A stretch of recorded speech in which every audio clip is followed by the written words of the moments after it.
जैसा कि आप लोगों को पता है कि मैं सच्चिदानंद तिवारी आपका अपने यूट्यूब चैनल इजी मैथमेटिक्स पर स्वागत करता हूं। तो जैसा कि आज आप लोगों के लिए मैं बहुत ही इम्पोर्टेंट वीडियो की शुरुआत करने जा रहा हूं। तो वीडियो के आप टाइटल में देख ही लिए होंगे कि वीडियो जो है विद्युत मोटर पर है। तो विद्युत मोटर क्या है? क्लास 10th में फिजिक्स का एक टॉपिक है विद्युत मोटर। तो जो बच्चे 10th का बोर्ड पेपर देंगे उनके लिए बहुत ही महत्वपूर्ण टॉपिक है ये विद्युत मोटर का। अगर मान लीजिए कोई भी बोर्ड में अगर ये क्वेश्चन पूछा जाएगा तो बहुत ही कम तो 6 नंबर में तो आएगा ही।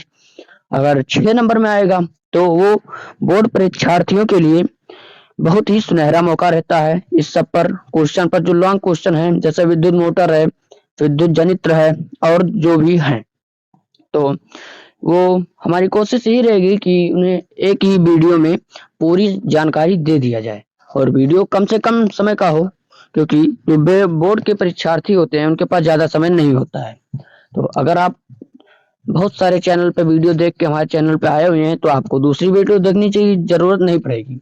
तो जैसा कि विद्युत मोटर के बारे में जानकारी आपको देने वाले हैं आज हम फुल जानकारी एक। तो जैसा कि ये विद्युत मोटर का फिगर है, तो जैसे कि आप लोग देख पा रहे हैं इसमें निम्नलिखित जो पार्ट हैं ये है, फर्स्ट है हमारा क्षेत्र चुंबक जो कि यहाँ लिखा हुआ है, और सेकंड पार्ट है हमारा आर्मेचर कुंडली जो कि ये है, और थर्ड पार्ट है जो ये विभक्त वाला है यहाँ पे है, और फोर्थ पार्ट है जो हमारा ये और ये दोनों ब्रूस हैं जो कि यहाँ लिखे हुए हैं, और फिर अंतिम में जो बचता है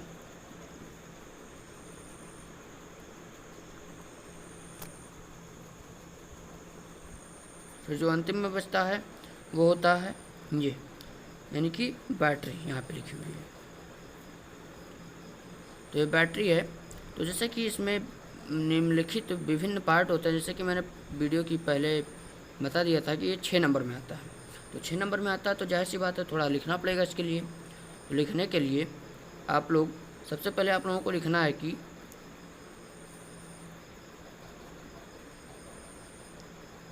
विद्युत मोटर का सिद्धांत। तो विद्युत मोटर का सिद्धांत क्या कहता है कि जब किसी आयताकार कुंडली को चुंबकीय क्षेत्र में रखकर उसमें विद्युत धारा प्रवाहित की जाती है तो कुंडली पर एक बलयुग्म कार्य करने लगता है। यह बलयुग्म कुंडली को उसकी अक्ष पर निरंतर घुमाने का प्रयास करता है, जिसकी दिशा फ्लेमिंग के बाएं हाथ के नियम द्वारा निर्धारित होती है। यदि कुंडली अपने अक्ष पर घूमने के लिए स्वतंत्र है तो वह घूमने लगती है। अब थोड़ा इसको समझ लेते हैं कि उससे पहले आपको लिखना है यहाँ पे विद्युत ऊर्जा कन्वर्ट करता है यांत्रिक ऊर्जा में, और कौन कन्वर्ट करता है? वो कन्वर्ट करता है विद्युत मोटर। तो ये मेन हेडिंग रहेगी, मतलब मेन लाइन रहेगी, ये वाला आपको लिखना पड़ेगा। अगर आप लिख देंगे तो ठीक रहेगी। तो जैसा कि हमने लिखा है, जब किसी आयताकार कुंडली की बात हो रही है, तो यहाँ पे जैसे कि फिगर में आप लोग देख रहे होंगे, ये एक कुंडली है हमारी आर्मेचर कुंडली, इसका नाम है आयताकार कुंडली, ABC और D, ये आयताकार कुंडली है। फिर आगे बात हो रही थी आयताकार कुंडली को चुंबकीय क्षेत्र में रखकर, तो ये जो N और ये हमारा S, ये दोनों क्या हैं? चुंबकीय क्षेत्र हैं।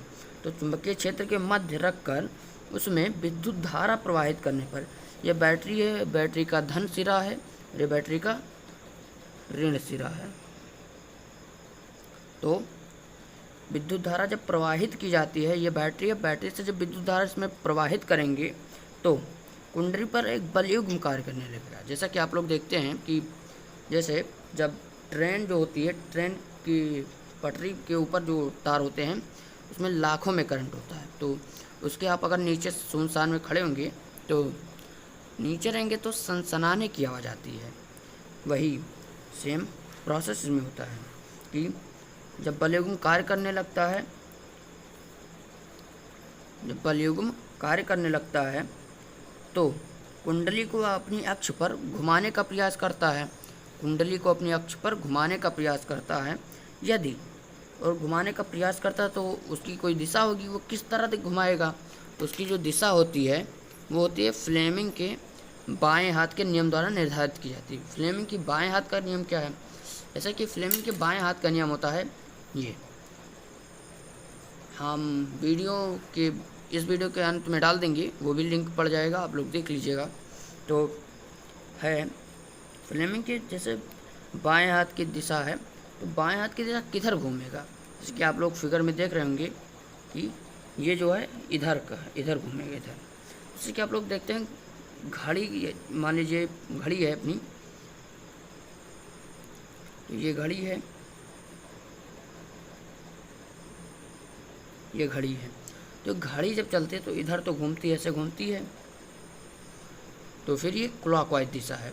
और ये जो विद्युत मोटर जो घूमता है ये एंटी क्लॉकवाइज दिशा, यानी कि जो घड़ी चलती है उसके विपरीत दिशा में घूमता है।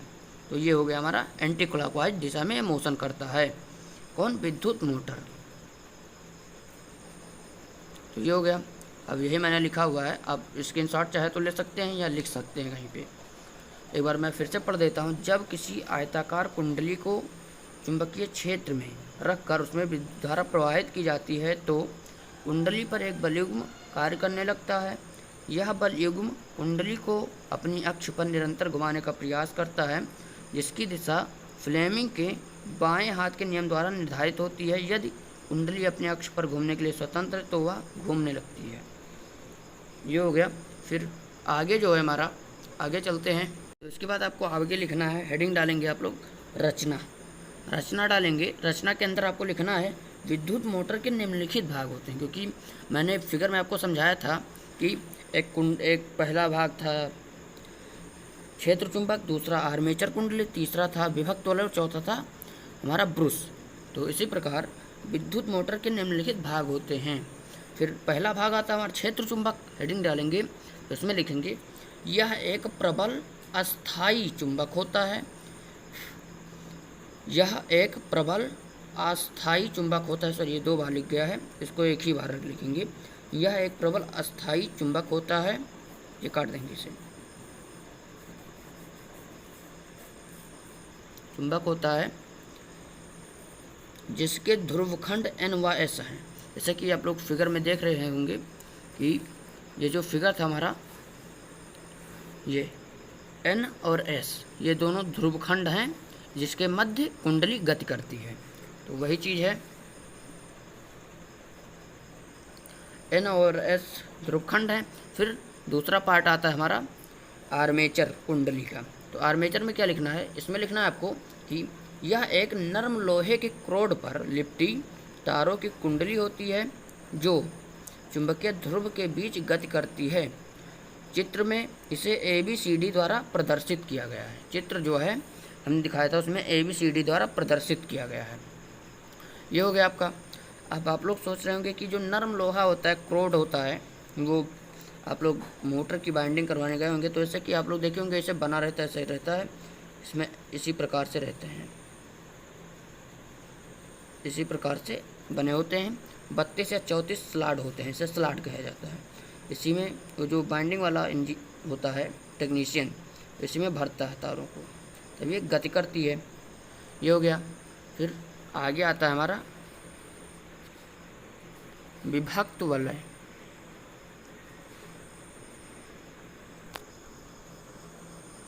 विभक्त वलय आता है।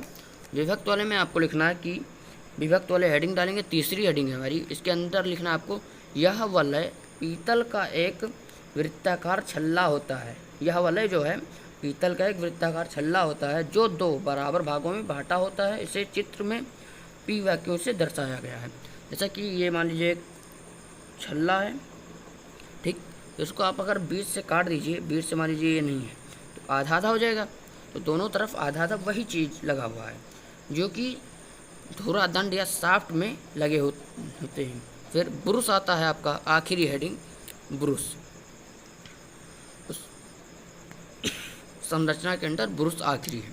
तो इसमें लिखेंगे ये कार्बन की बनी 2 पत्तियां होती हैं जो विभक्त वलय को स्पर्श करती हैं। इसे चित्र में S व P1 से प्रदर्शित किया गया, S व P1 से प्रदर्शित किया गया है। तो ये हमारा विद्युत मोटर जो है वो पूरा हुआ। फिर इसकी संरचना हो गई पूरी। एक बार ये फिगर आप लोग फिर से देख लीजिएगा। सेम फिगर आपको इसी तरह पेपर में बनाने हैं। तो फिर अब जो कार्यविधि बची वो है हमारी। तो कार्यविधि आप लोगों को लिखना है कि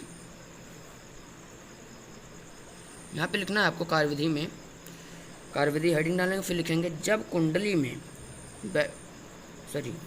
कुंडली में बैटरी से विद्युत धारा प्रवाहित की जाती है तो फ्लेमिंग के बाएं हाथ के नियम द्वारा, ये तो मैंने पहले ही बताया था, कुंडली की भुजा AB व CD पर बराबर परंतु विपरीत दिशा में दो चुंबकीय बल कार्य करने लगता है, परंतु कुंडली के साथ साथ उसके सिरों पर लगे विभक्त वलय भी घूमने के कारण उसके धुरादंड या शाफ्ट, यहाँ पे आप शाफ्ट लिख सकते हैं, शाफ्ट गतिज ऊर्जा प्राप्त होती है। ये हमारा पूरा विद्युत मोटर पूरा हुआ, विद्युत मोटर का सचित्र वर्णन पूरा हो चुका है। तो जैसे कि अगर वीडियो पसंद आया या कॉन्सेप्ट हमारा समझ में आया तो लाइक कीजिए, कुछ ना समझ में आया तो कमेंट करके ज़रूर पूछिए, और अभी तक अगर आप चैनल को सब्सक्राइब नहीं किए तो सब्सक्राइब कर लीजिए। धन्यवाद।